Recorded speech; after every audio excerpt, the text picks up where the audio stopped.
Todd, we know what Ronnie Stanley's been through the last few years. You were here last year with him. And by his own admission, he wasn't happy with his season last year. For him to be healthy and playing at the level he is right now, what does that do for your offense? What does that do for you as a play caller, knowing how important that position is? Well, Ronnie felt, basically played through injury all of last year. He's been banged up, and I thought he had a great off season. He was here in the summer and worked awfully hard, and it's great to see him play at a really high level. It really is, for him and us, for both of us. What's his, how would you describe his leadership among, there's obviously there was some turnover among the group and then some young guys in there, just from what you've seen, to your point about the summer and obviously through the first month here. Ronnie just kind of goes about his business. He's not a real, I would say he's more cerebral than he is vocal. You know what I'm saying? Just really understands what we're trying to do, what he's trying to do, and what he's trying to accomplish. So those things, he really gets it. It's great to see him healthy. And he really doesn't say much around the guys. You'd have to ask the old lineman. Like, I don't hear him say things, out of character or to the guys. It's just, he just goes about his business the right way. For that group, the offensive line has actually played pretty well over the past couple of weeks. When you lose a guy like Jody and you lose a coach right before the season, how much of an emotional toll is there on for a group that's trying to begin a season and has something that devastating happen? I think you'd have to ask the old lineman, the emotional part of it. For us, it's been fine because George was able to come in and pick up the slack in what areas Joe was responsible in the game plan. I've worked with Hop before, so that was an easy transition. The transition's really the emotional. You'd have to ask the old lineman, and then also a different voice. There's just, even if you're saying the exact same thing, you're saying it differently. It's a different tone. It's a different way of going about it. Everybody gets used to who they're being coached by, their teammates, that comfort level. So I think that'd be a better question for the old line and those guys. Todd, Justice Hill, 6 targets, 6 catches. He catches the ball in the backfield. How has he added another element to the offense as far as his versatility? He's been doing that since last year. Sometimes games just present itself that way. Check downs, a few of them they just found him. Others were schemed. Others screen wise, but he's been doing that since last year. It's just a matter of how many targets we're able to get him. We have a lot of guys that are capable that way. It's the same as say Flowers. It's like, is he capable of that? Yeah. Ball didn't have to find him, in the game, and so. But no, I think it's a great 1-2 punch. I thought Justice has always played well, but I thought he played particularly well last week.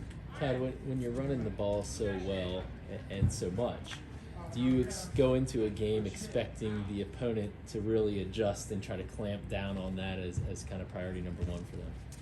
I think eventually, you're always expecting, a little bit something different, depending on what you've done the week before. It's not even per se maybe just run game in itself, but formationally, personnel-wise, what they see. As you're doing something well, there's no way you're not developing some form of tendencies. Your tendency is to run it, okay?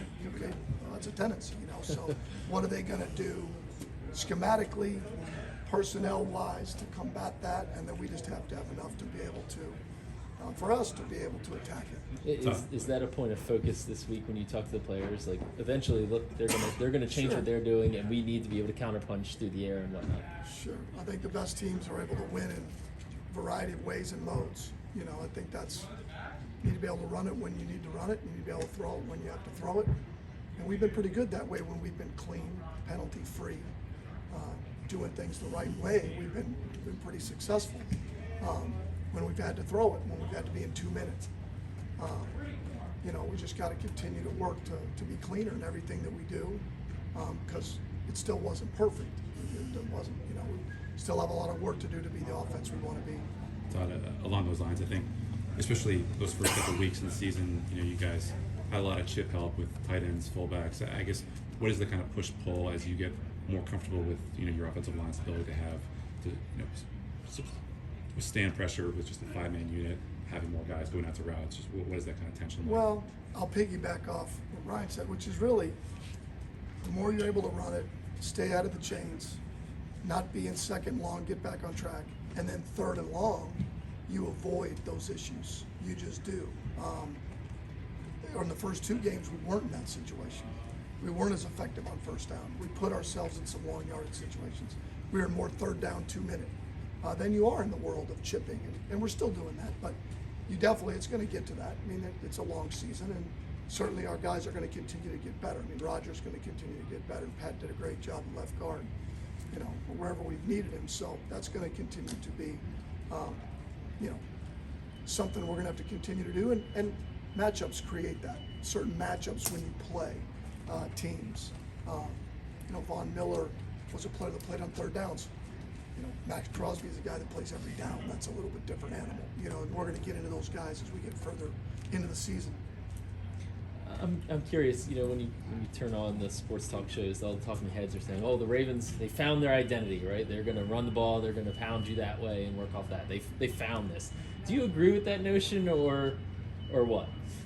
Well, they'll drive you crazy if you listen to that shit. I mean, you know, 2 weeks ago we were the worst team and terrible, and, you know, they don't do this, and maybe some of it's true, maybe some of it's legit. You know, it's the way it goes. You know, but the reality is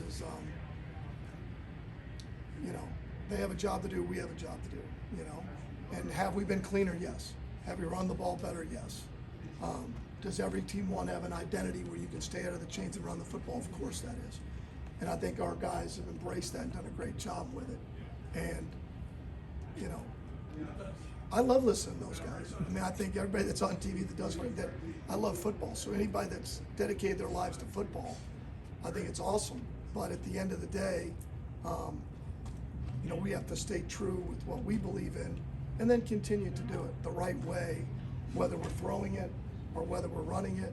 To me, the best thing we can do is continue to strive to be as consistent as we can be in all facets of our offense. Running it, throwing it, 2 minute critical situations, and being elite when it comes up. And we've been having great practices, which has led to us being you know, where we've been the last couple of weeks, really. Coach, how unique is Pat Ricard and what he's been able to do in the West? You know, Pat's a valuable piece for what we're able to do. You know, he's part of that. When you say identity, he's kind of a part of an identity, you know, of what he is. You know, gives us the ability to run the ball downhill, ability to, you know, run the C gap, and, you know, we wouldn't be the same offense without him. You know, I mean, he's, you know, when I came a year ago, it was, Ellie was thinking about moving to guard, for God's sakes. Didn't think we were going to use him. And it's like, no, we're still going to use him. I mean, there's still 4 minute coming out. You got to run the football. You got to score touchdowns in the red zone. I mean, the best team scored touchdowns in the red zone, and we've been really good at that. And he's been a big part of that, you know. So I'm fired up. He's been here as long as I've been here. So. Todd, the past couple of weeks, players, head coach Todd Monken, you just now said we've been having a great couple of weeks of practice. What constitutes a great practice versus one that hasn't been as positive as? Not playing very well. I mean, I think anything in life, that's what changes, right? When you don't like what you see, right? You have a choice. Either keep doing it the same way you've been doing it and get the same results, or you can change, right? Whether it's me or our players. Like, I mean, is that what we want it to look like? If not, what are we going to do to change it? And they understand that. You know, they got to embrace that. You can only say it and then say, hey, all right, let's talk about how we want this to look. That at least gives you a chance. Doesn't guarantee anything, but doing it the other way does. Guarantees you won't be sloppy. It guarantees you won't look like you want it to look like. So the players have embraced that. And we've got to always look at the mirror and say, hey, what are we doing? From everything we do, from the meetings to our walkthrough to our practice to how we detail out the plan, for their understanding of where we want to go and what we want it to look like. Paint that picture. And then for them to see that picture and then take it to the field, which they've done a great job. Doesn't mean that the first 2 weeks we weren't giving effort. That doesn't mean it, but at the end of the day, whenever things aren't going well, it's not just football, try to solve it. That's what we do, we fix it. Right? Doesn't matter, relationships, job, right? Whatever it is in our life that's important to us, when it's not going well, fight like hell to fix it. And that's what our guys have done a great job of. Todd, what stood out to you about Lamar's development as a quarterback who can, mitigate pressures, avoid sacks? It seems like he's taken a step forward since even last year. Well, I don't know. It just feels like I see it every week. He,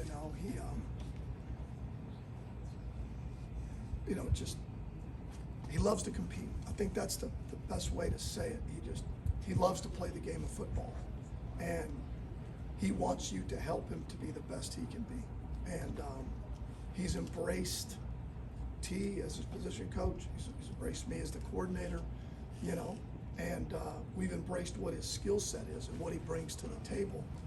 And it's always a work in progress with him, just like it is with us in our offense. You can never be stagnant and just keep doing the same things. And he's continued to grow and understand,